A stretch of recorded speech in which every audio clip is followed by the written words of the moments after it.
Welcome to Trade Finance Talks, a podcast from Trade Finance Global. During this series, we'll be hearing from global experts, as well as learning about the latest trends, technology, and insights in the world of international trade and receivables finance. Episode 124. So historically, this has been, a sector that's been dominated by banks, and they do remain prominent. But institutional investors, insurers, pension funds, and other asset managers are increasingly active in this space, either directly or via bank distribution.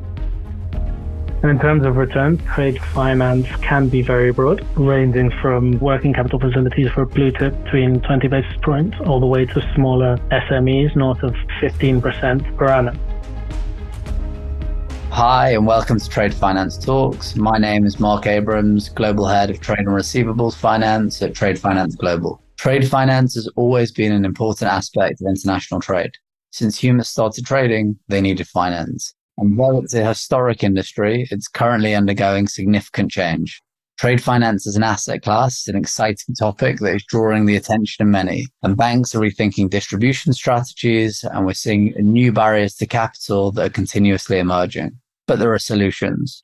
So Trade Finance Global has noticed that these issues and decided to take action. We as a company have started TFG Distribution Finance, looking to build asset books for existing and new funders. TFG Distribution Finance allows us to match in a unique way requirements of borrowers and available capital using our deep knowledge of the trade finance industry. But this is just one exciting example of innovation in our space. And I'm joined by a panel of experts who will help break down the other emerging initiatives that will drive our industry in the next few years.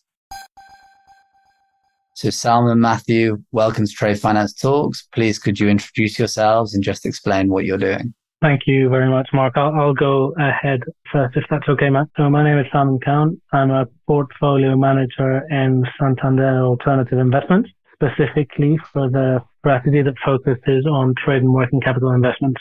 And I'm Matt Taylor. I head the alternative debt team at Elgin, and I also am the fund manager of a short-dated fund investing in trade finance. Thank you very much. And Salman, to start off with, trade finance is often referred to as an exciting asset class. Why is trade finance attractive to investors?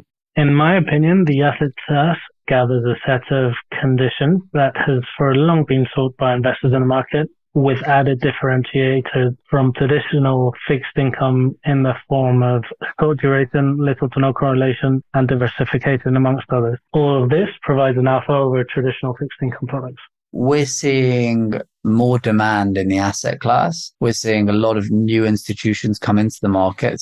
But typically, who are the main investors for trade finance, and is this changing?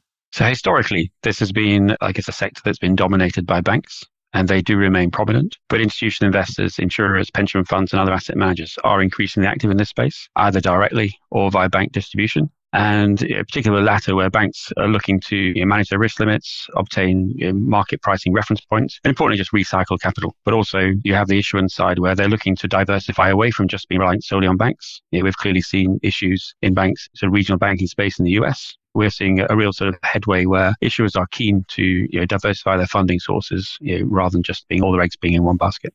And Salman, in brief, can you just explain what distinguishes this asset class in terms of risk, reward, and duration versus other asset classes? So in terms of risk, the working capital lines are arguably senior to any other debt in the company structure in the context of priority of payment. Bottom line is that working capital is our day-to-day operations, which have ceased to be paid, lead to subsequent collapse of the rest of the capital structure. So that's in terms of risk. In terms of duration, companies' working capital are typically below 90 days, depending on the company size and working capital cycle. But this provides lots of turnover of the portfolio, reducing duration risk. And in terms of returns, trade finance can be very broad, ranging from working capital facilities for blue chip between 20 basis points all the way to smaller SMEs north of 15% per annum, depending on counterparty and structural risk. So you've got a full array of risk profile to suit the needs of each investor. And Matt, obviously we've got our own views, but what do you perceive as the main barriers preventing more peers from entering this space? There are probably three main barriers, but there are others. I think the first is awareness and education for what is a very broad church of opportunities. Under the trade finance banner, there's little standardization. So in a sense, what we call trade finance actually covers a multitude of products. There's the ability to assess the credit risk.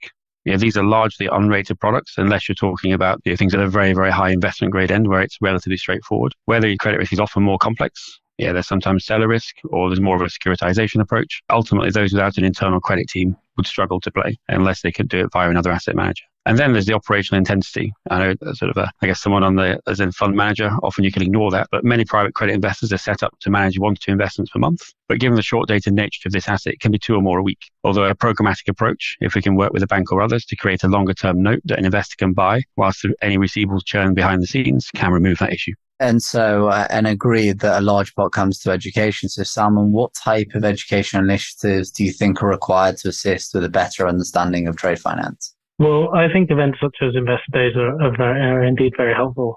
Getting investors to familiarize themselves with general concepts and investors slowly getting to grips with this new asset, there is a good segue into the consolidation via standardization of investments and trade working capital. Standardization in the form of a standard investment offering from both asset managers and from asset originators, which us as asset managers purchase assets from. And on that, Matt, can you discuss the spectrum of risk and return within trade finance, particularly focusing on how your approach differs depending on the asset? As Salman touched on in terms of the returns available, essentially this space offers something for everyone. Ultimately, you have investment grade only funds. They can target the very, very high investment grades to deeply sub-investment grade and everything in between. There's the simple, where there's a clean risk to a single buyer, giving senior unsecured exposure to just one credit. And there's a complex, where it might be a trade receivable securitization, taking risk on a diversified pool of buyers, or it could be providing junior capital to a bank loan book. In a sense, there's many different ways of addressing this space. At Elgin, we focus essentially on the investment grade space, covering from the spectrum from simple to complex to best suit individual client risk return requirements. And obviously, in a sense, we do try and ensure we're comfortable with the underlying credit risk without credit insurance. Even though we do transactions with credit insurance, it's a nice to have rather than a must have.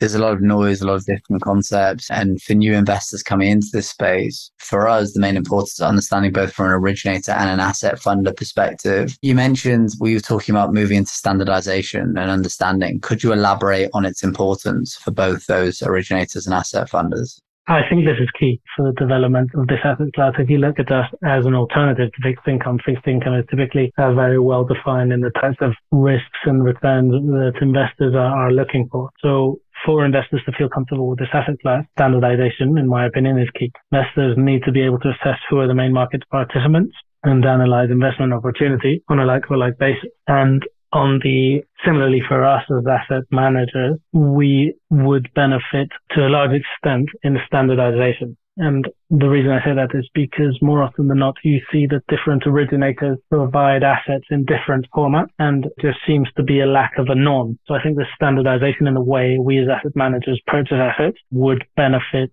the asset class as a whole. Completely agree. And that's very helpful. Thank you both for coming on today. Look forward to seeing you at the Investor Day and speak soon. Thank you. Thank you very much, Mark. Thank you, Mark. Thanks for listening to Trade Finance Talks. Be sure to subscribe to our podcasts at tradefinanceglobal.com.